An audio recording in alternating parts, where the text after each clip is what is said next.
Peace be with you. Friends, last week I talked about the beautiful juxtaposition between a reading from Isaiah and a reading from Luke's Gospel. Well, this week, a juxtaposition between Jeremiah and Luke's Gospel. And it's wonderful because each one kind of sheds light on the other.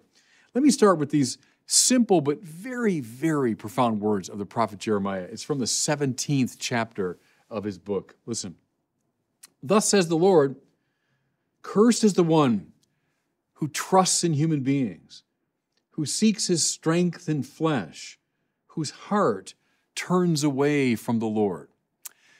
You say, well, he's being pretty negative there, isn't he? So we shouldn't trust in human beings? No.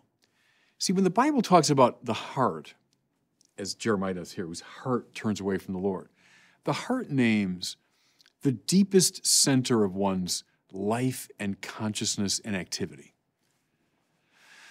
His mind and body and spirit and all that. But heart names, if you want, the organizing center of one's entire life. So who has your heart? To whom does your heart belong? So you can have a whole range of interests. Your mind and your passions and your vocational life, they can all be preoccupied with a lot of different things. You can trust in human beings, meaning, you accept that they've signed a contract with you or you trust that person's going to be my friend. And he's not talking about that. He's talking about where do you place the allegiance of your heart? What does the deepest organizing center of your life belong to? If it belongs to any human being, or indeed to any flesh, that means anything in this world, Jeremiah says, you're in a bad spiritual space.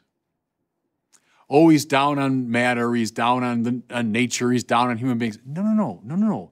Those biblical people didn't think that way. They love the material world. They love the world of flesh. They have nothing against flesh.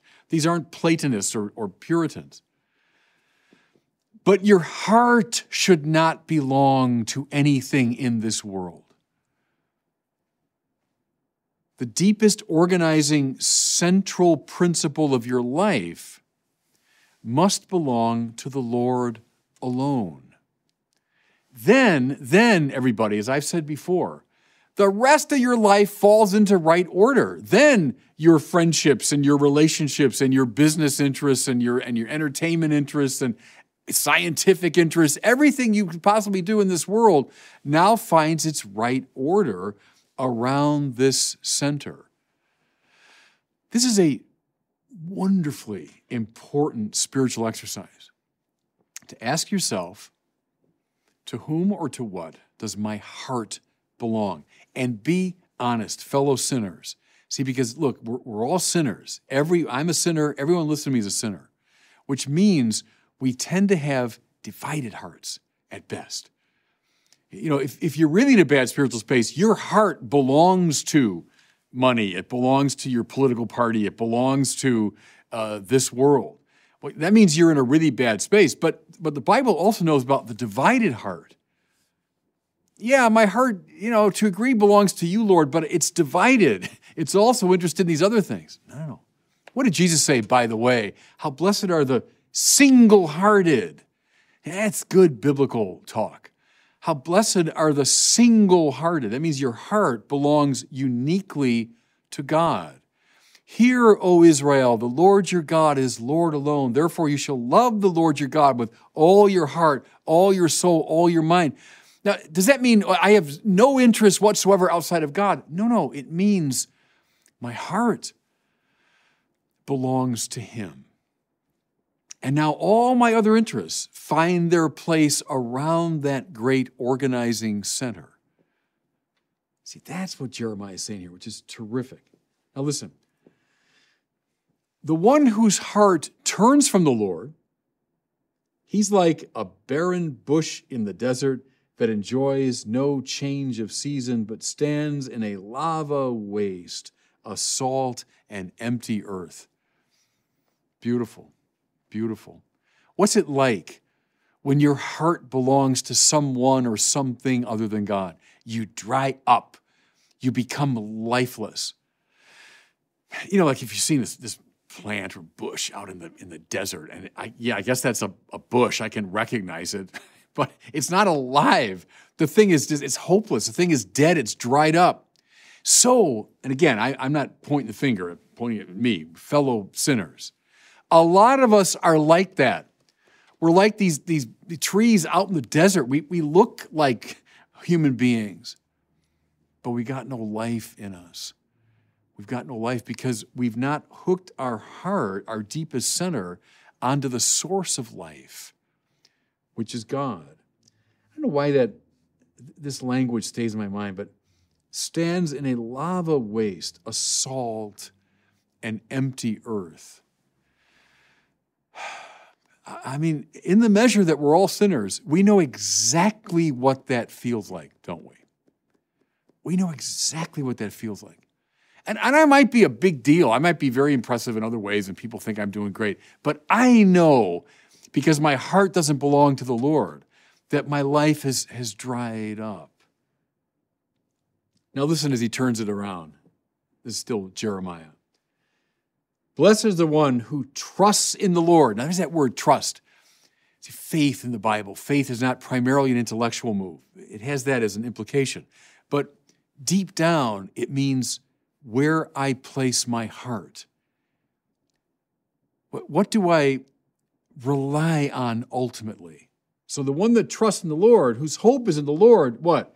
He's like a tree planted beside the waters that stretches out its roots to the stream. It fears not the heat when it comes. Its leaves stay green. In the year of drought, it shows no distress, but still bears fruit. Gosh, how good that is. I'm hoping in the Lord. I'm trusting in the Lord. My heart belongs to him. I'm like a tree. It's right by the stream. And so the roots are deep down and they're stretching right into the source of life. So that, listen now everybody, so that even when the drought comes, even when the dry season comes, I'm able to thrive. So failure comes, sickness comes, the death of loved ones comes, a sense of the futility of all of my practical enterprises comes. Okay. I'm all right because I'm planted near these running waters. My heart belongs to the Lord. All right, with that beautiful Jeremiah-an vision in mind, now turn to the Gospel of Luke, and it's Luke's version of what we find in Matthew as the Sermon on the Mount. In Luke, it's a sermon on the plain. It says here, a stretch of level ground. Does that mean these two are mixed up? No, Jesus probably gave a lot of similar teachings throughout his public life. Maybe once he did speak from a mountaintop, as Matthew reports, and maybe another time a very similar teaching was given on a plain. Okay, so they have different accounts. But listen now to his language. Raising his eyes toward his disciples. Isn't it beautiful? Because imagine the Lord looking right at you, because we're his disciples now. The people that first heard him, they're long gone, but we're still here. And so lifting his eyes to us, imagine the Lord looking at you, saying, Blessed are you who are poor, for the kingdom of God is yours. Well, that's kind of perverse, isn't it? Why would we say poor people are blessed? No, but think about this. How blessed you are if you are not trusting in wealth. You're not planting your life next to that hopelessly dry stream. You're not hoping or trusting in that worldly, fleshly reality of wealth. How blessed you are. Lucky, fortunate, happy you are if you're not grounding your heart in that reality. He goes on, Blessed are you who are now hungry, for you will be satisfied. So now he's glorifying physical hunger? No. Read it this way. How happy you are, how blessed, how lucky you are if your heart does not belong to the sensual pleasure of this world. Is that an enticing thing? Look around the culture. People's attraction to food and to drink and to sexual pleasure. I mean, you can read a lot of our culture under that rubric. Even the fact, as I've said before, that the pornography industry in our country, I mean, multi-billion-dollar industry. These are people who have invested their hearts in the sensual pleasures of the world. But that's a salt and empty earth. That leaves you profoundly unsatisfied at the level of the heart. Blessed are you who are now weeping, for you will laugh. So what, now we're glorifying depression? No, no, no. How lucky you are, how blessed you are, if you are not grounding and rooting your life in good feelings. You know, good feelings are great when we have them. But isn't it true now, fellow sinners, we all know this, good feelings, they come and they go. Yeah, sometimes I wake up and I'm in a good mood. Other days I wake up and I'm in a bad mood. Sometimes my moods correspond to what's really objectively happening in my life. Other times they're not.